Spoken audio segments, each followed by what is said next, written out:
Kerajaan gaib atau pintu gerbang gaib menuju Iya. ke istana.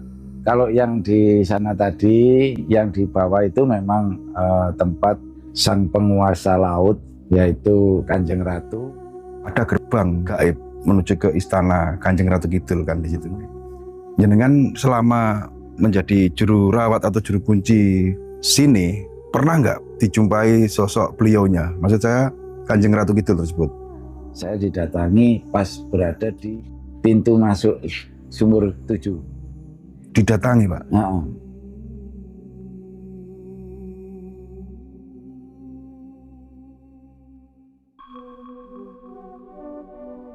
Assalamualaikum warahmatullahi wabarakatuh, pemirsa semuanya. Jadi di kesempatan hari ini saya berada di Pantai Balikambang, Malang, Jawa Timur, dan di depan sana itu terlihat yang dinamakan Pulau Hanoman ya Pak ya? ya jembatan panjang, pantai jembatan panjang. Pantai Jembatan Panjang, bukan Balikambangnya ya? Bukan. Oh, Pantai Jembatan Panjang. Jadi bersebelahan tapi beda nama. Saat ini saya diantar Pak Sarul untuk nanti ke sana naik di atas perbukitan yang terlihat dari sini. Disitulah tempat mistis yang tentunya nanti banyak yang disampaikan oleh Pak Sarul.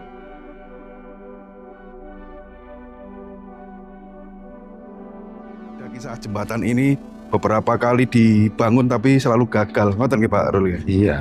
Cerita dari jembatan ini dulu. Iya. Berapa kali Pak proyek pembangunan jembatan ini gagal bangun? Ya, 3, iya benar 3 jadi ini. 3 yang sampai sekarang sudah jadi ini. Iya. Oke. Ya, ini jembatannya jembatan panjang. Jembatan panjang. Dulu namanya Kendali Putih. Nah, karena ini jembatannya jadi jembatan yang paling panjang di pesisir mulai Sendang Biru sampai Blitar, yang terpanjang kan ini, makanya ini dinamakan jembatan panjang gitu. Oke. Sebelum masuk ke jembatan atau melalui jembatan kita disuguhkan dengan relief apa ini Hanoman Pak ya? Ya, Relief Hanoman kiri dan kanan sama kanan. sama Nggih. sama. Cuman beda, cuman apa ya? Monyet. Kita akan menuju yang dinamakan Pulau Hanoman. Ada berapa ratus meter Pak jembatan ini panjangnya? Ini 230. 230 meter. Jadi ada sedikit cerita yang mungkin sambil jalan kita sepil Pak. Ya. Awal rencana mau dibangun jembatan ini kan mungkin dari pihak pemborongnya atau arsiteknya itu tidak tahu bahwa adat istiadat Jawa itu harus gimana unggah-ungguhnya gitu. Iya, sampaikan gitu ya. Kita harus, orang Jawa itu kan pakai toto kromo, istilahnya kan izin dulu. Okay.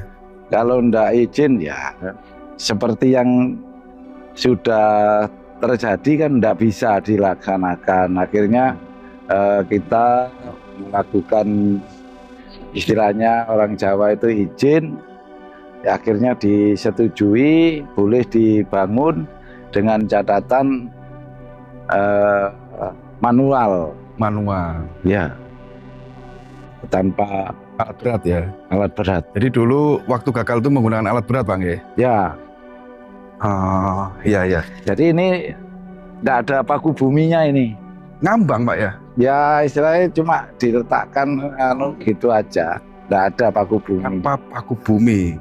Mulai dibangun ini tahun 2000 berapa? 2015 dan sampai sekarang berdiri. Ya masih berdiri kokoh ya Bang ya? Ya. Nah, ini tiangnya juga sesuai perintah, jadi harus berjumlah 20. Oh gitu. Jadi huruf aksara Jawa itu juga 20. Terus sifatnya Allah itu juga 20. Enggak tahu ini kok disuruh 20 juga kan gitu. Itu Bang ya. Jadi sesuai perintah gaib dari sana ya. Iya. Kalau tidak manut perintah, nggak bakalan bisa dibangun jembatan seperti ini. Iya. Kemungkinan ya ada saja, saya kan gitu. Alhamdulillah setelah itu ya lancar-lancar saja. Oke, lancar sampai sekarang. Nah, yang di sebelah sana itu apa Pak? Pura apa Pak? Pura Jalanidi atau ya puranya namanya Jalan Idi. Jalan itu. Terus dibangun di pulau, di atas Pulau Ismoyo. Oh, Pulau Esmo. Jadi Pulau Ismoyo itu dulu tempat bertapanya Eyang Semar. Sampai jadi Begawan, Oke. diberi nama Begawan Ismoyo, makanya pulau itu dinamakan Pulau Ismoyo. Ombaknya besar juga. Cuman ini agak surut ya Pak ya? Ya, ini mulai surut. Mulai surut ini. Mulai surut nanti itu sampai ke sana. Oh sampai sana? Iya. Pas ombak itu Pak? Iya. Oh iya. Sudah Iya ini sudah surut Pak. mulai kelihatan. Oh ya.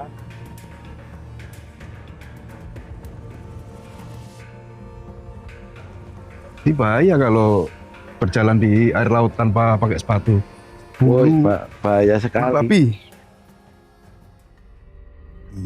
Nah, ini kita anginnya keren tadi pas di situ. Sekarang sudah longgar sampai kupingku guruk.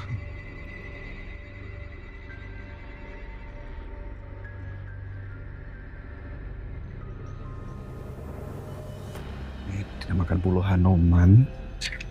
Nah ini berapa ratus anak tangga ini kita naikin ini nanti. Pak di sini tuh kalau pas ramenya hari Sabtu dan Minggu ya Pak ya? Iya.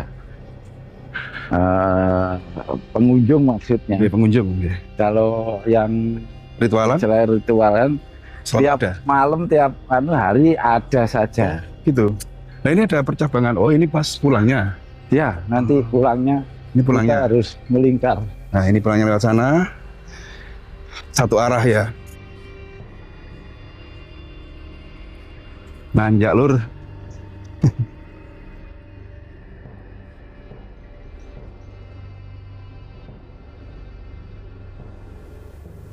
Jadi jenengan juga sering nganter orang ritualan di atas itu Pak? Iya, Hampir tiap malam ya? ada saja. Ada saja ya. Alhamdulillah, bonus.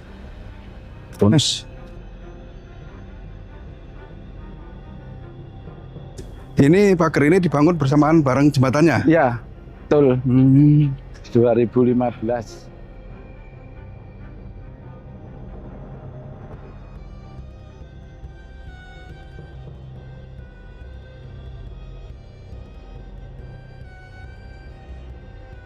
Kalau Pantai Kliep, Gunung Kombang sana Pak ya? Ya, sewana Masih masih. sana ya? Ya, Sebelahan sini apa? Pantai apa namanya? ini Weden Ciut. Hah? Weden Ciut. Sebelahnya lagi Rawo Gebang. Sebelahnya lagi Pulau Penyu. Terus Tanjung Sirap, Kondang Merak. Oh masih jauh yang Kliep ya? Wow, jauh. Oh, keliling ternyata. Kita mengitari gunung ini Pak ceritanya. Iya, betul. Oke. Sudah berada di ujung seberangnya bukit yang terlihat dari jembatan tadi.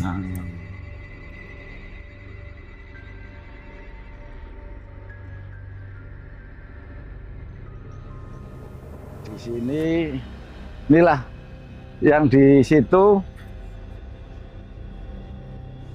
yang namanya Selo Penangkep di Oh, itu, bawah Pak. sana. Selo Penangkep ya Pak ya? Ya, nanti kita turun di sana.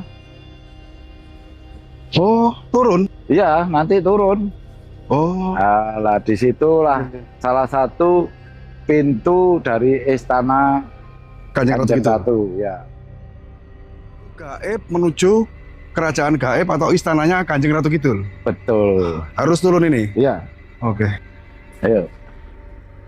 Nah ini kalau sendiri nggak bakalan tahu soalnya kan, loh jalannya Iya. dipikir mau kemana ini kan. Nah kita akan menuruni jalan yang dimana kerajaan gaib Kanjeng Ratu Kidul itu pintu masuknya itu ada di bawah sana.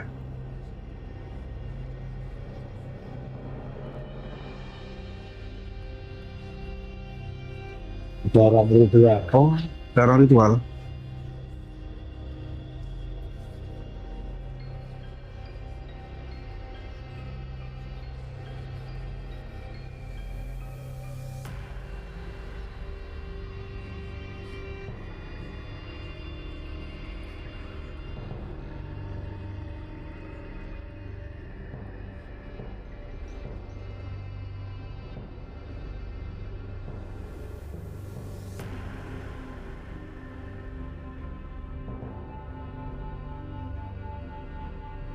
Oke, kita sudah sampai di bawah gunung tadi yang di sini tempatnya nyelempit ya katanya, tersembunyi.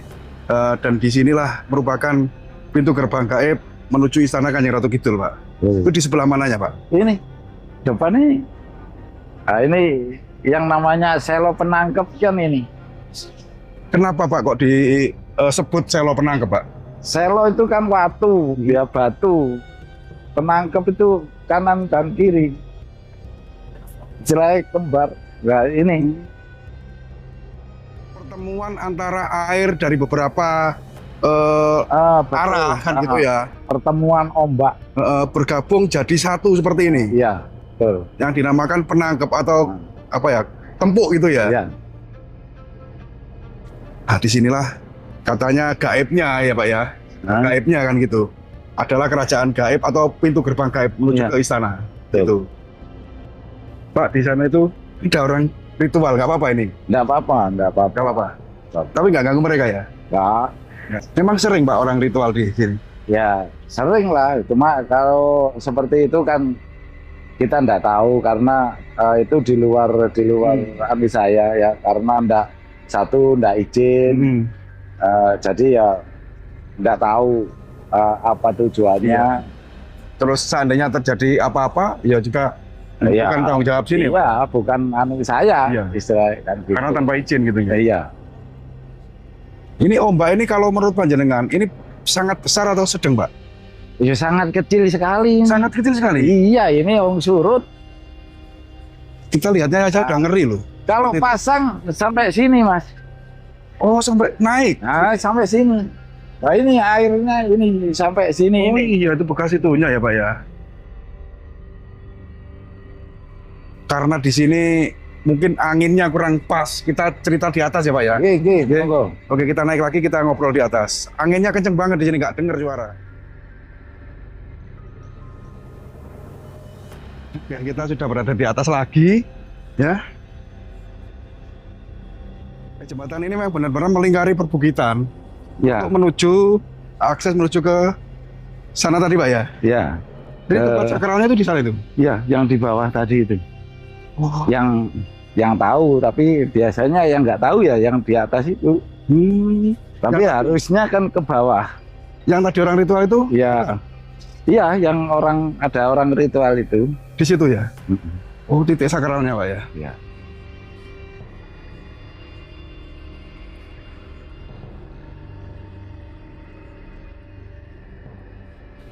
Di atas itu apa Pak? Nggak ada bangunannya Pak? Nggak ada. Nggak ada? Nah, cuma dulu ya tempat saya jagong-jagong gitu di sana. Berarti di sini memang nggak ada bangunan ya Pak ya? Ada di sini tempat istirahat. Di sini? Di situ nanti.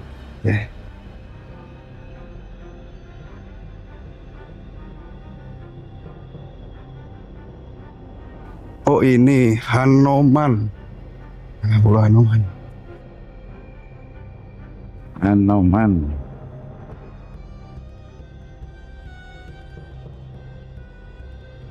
Nah ini tempat istirahat. Oh kita ngobrol di sini aja Pak. Enak ini. Oke.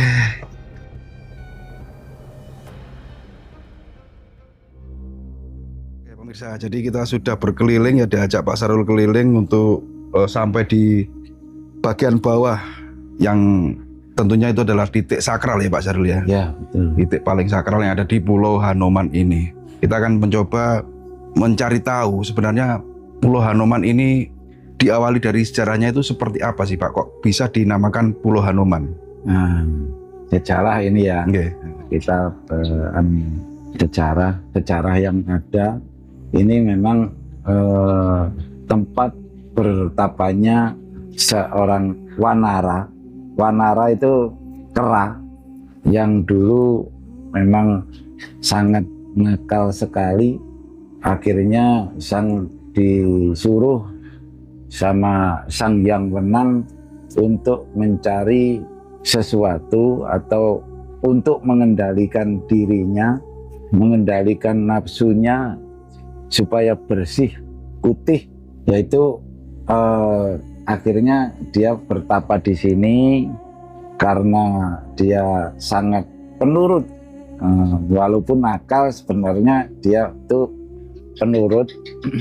Akhirnya bukan cuma hatinya yang bersih sampai bulu-bulunya putih bersih.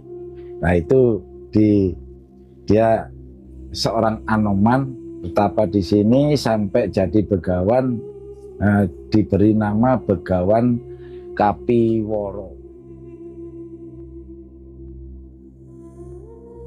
Hingga sampai detik ini tempat ini juga menjadi suatu lokasi sakral Ya, di Laut Selatan yang sebagian masyarakat meyakini mungkin berdoa di sini itu hajat bisa terkabul atau bagaimana Pak? Kok betul. banyak sekali orang-orang yang contohnya tadi ritual di sana itu kan?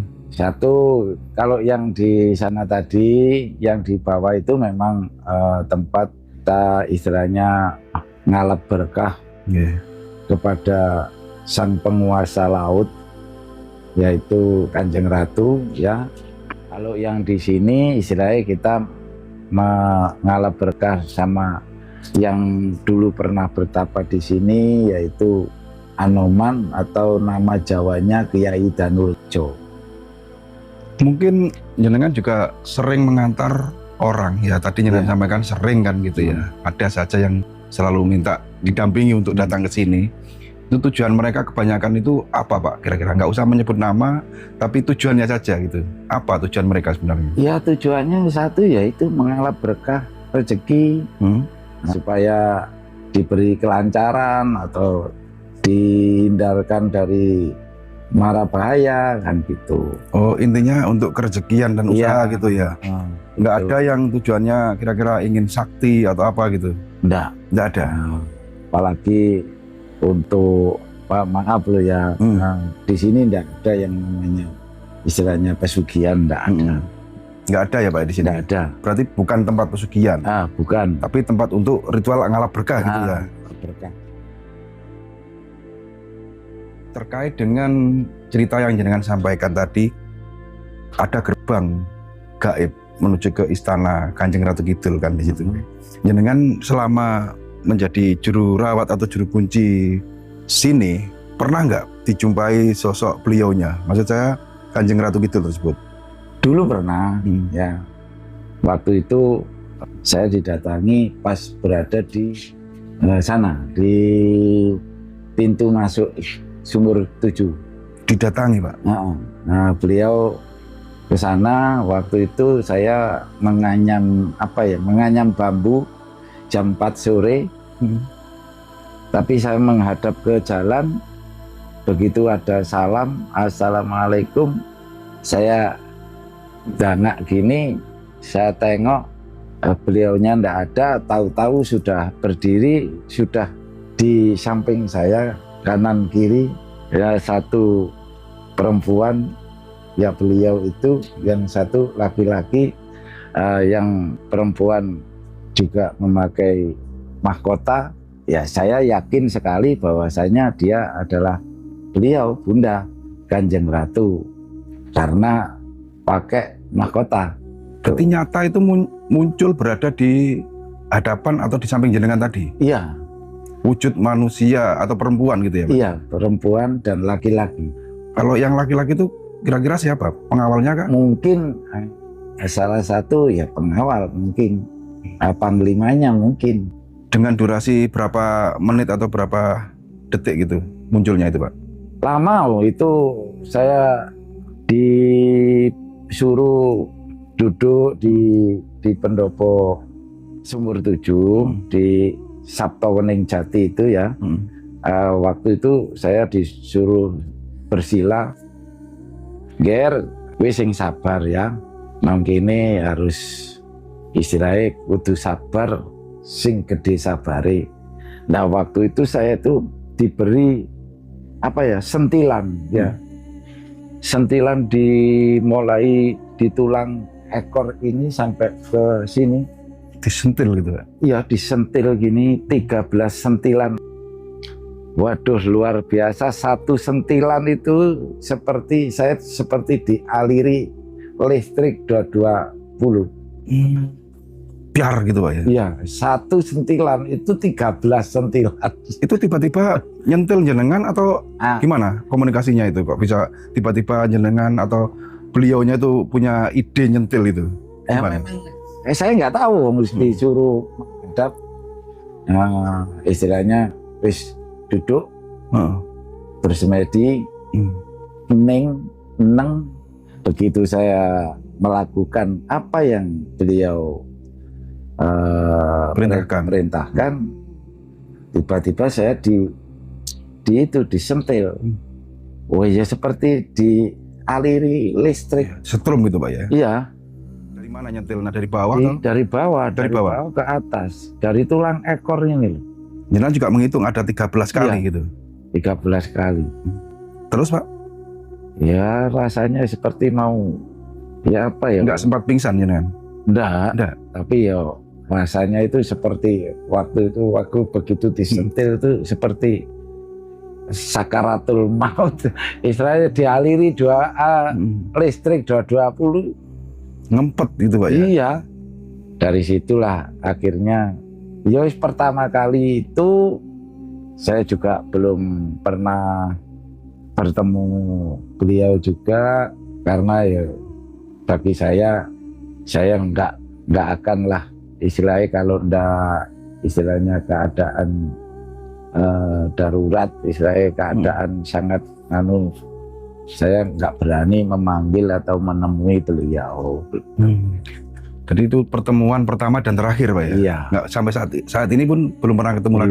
Belum. Kalau yang istananya atau kerajaannya Kanjeng Ratu Kidul sendiri pernah nggak menampakkan diri atau jenengan pernah melihatnya langsung di sana tadi? Belum pernah. Ya cuma memang beliau mengatakan bahwasanya iki salah siji lawangku.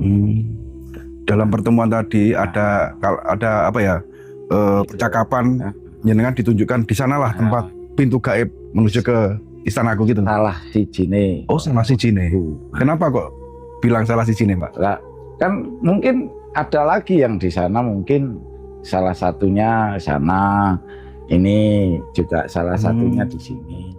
Parangtritis, di Pelabuhan Ratu, di Gunung Kombang, kan gitu ya. Jadi di semua titik-titik tersebut mungkin ada pintu, karena istana itu kan iya, betul. banyak sekali pintunya kan gitu. Di sini, di sana tadi, yang di bawah tadi, yang di batu tadi itu memang tidak boleh dilewati, baik nelayan maupun kapal maupun perahu. Kalau bisa tidak boleh lewat situ. Pertemuannya air tadi. Iya. Oh, ada larangan Pak ya gitu. Perahu lewat situ nggak boleh. Kalau bisa, tapi ya memang akhirnya semua orang sudah tahu bahwasanya memang tidak boleh, tidak bisa lewat situ.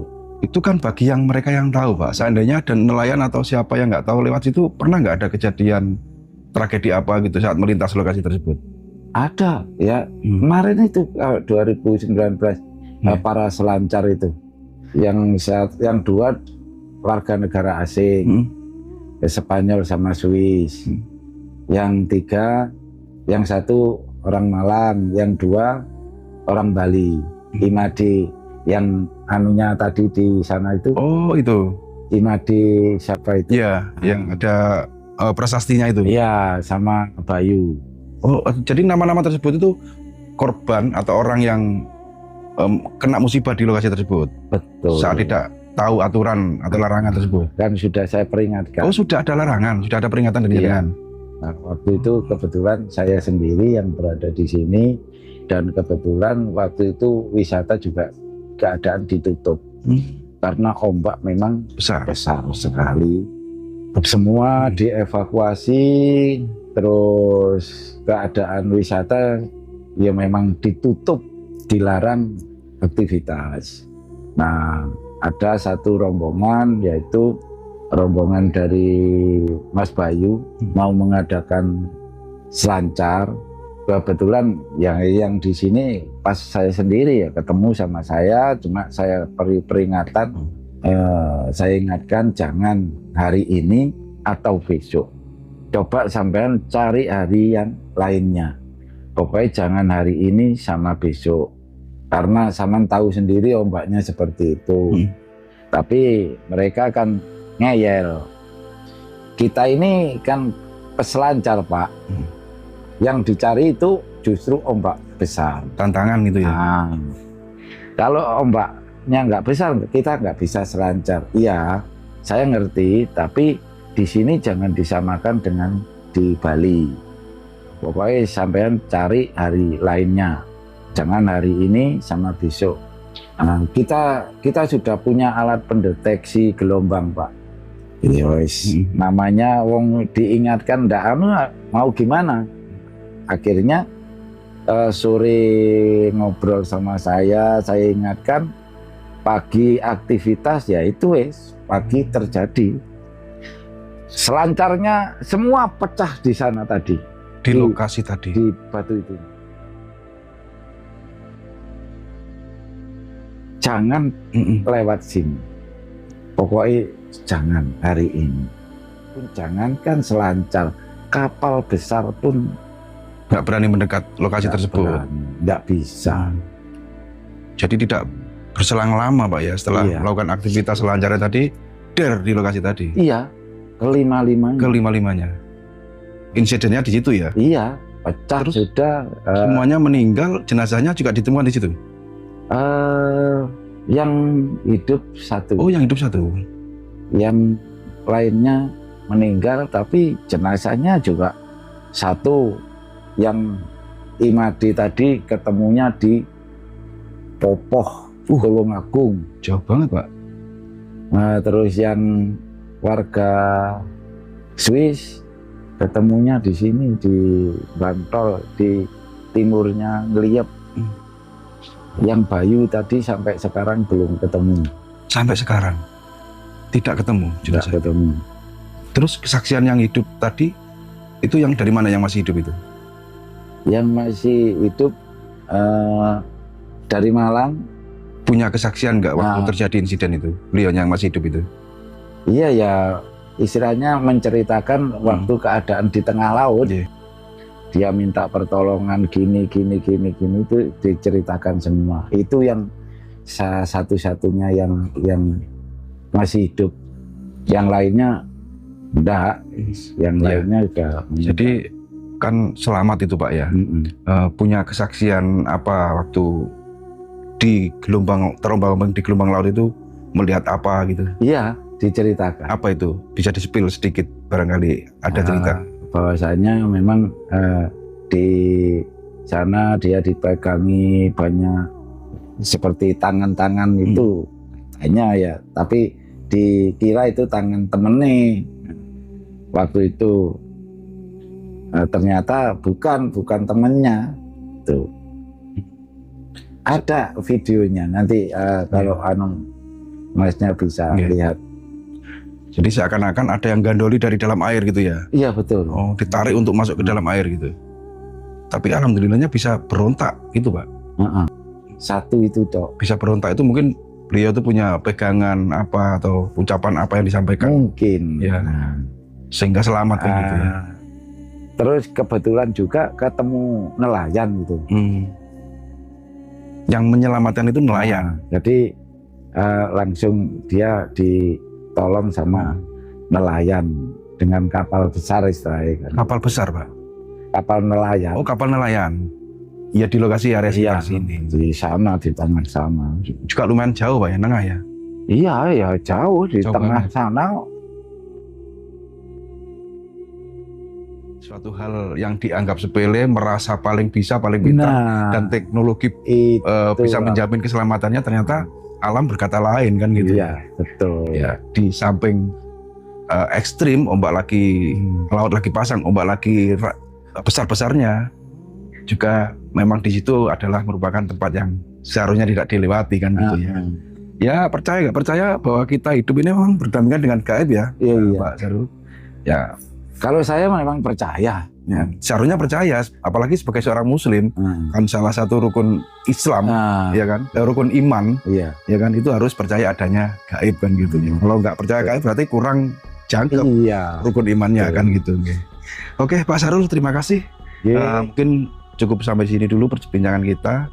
sangat seru sekali, di mana di sebuah perbukitan di wilayah Malang Selatan, tepatnya di desa apa Pak? Sumber Bening. Dusunnya? Dusunnya Banjarjo, desa Sumber Bening. Kecamatan Bantur ya Pak ya? Ya, Kecamatan Bantur. Kabupaten Malang, Jawa Timur. Yang di sini termasuk wilayah pantai selatan juga yang terkenal memang wilayah kekuasaan Kanjeng Ratu Kidul. Kan gitu Pak, gaibnya Pak. Ya, betul. Oke, semoga tayangan kali ini bermanfaat. Jadi kurang lebihnya kami mohon maaf. Saya akhiri. Assalamualaikum warahmatullahi wabarakatuh.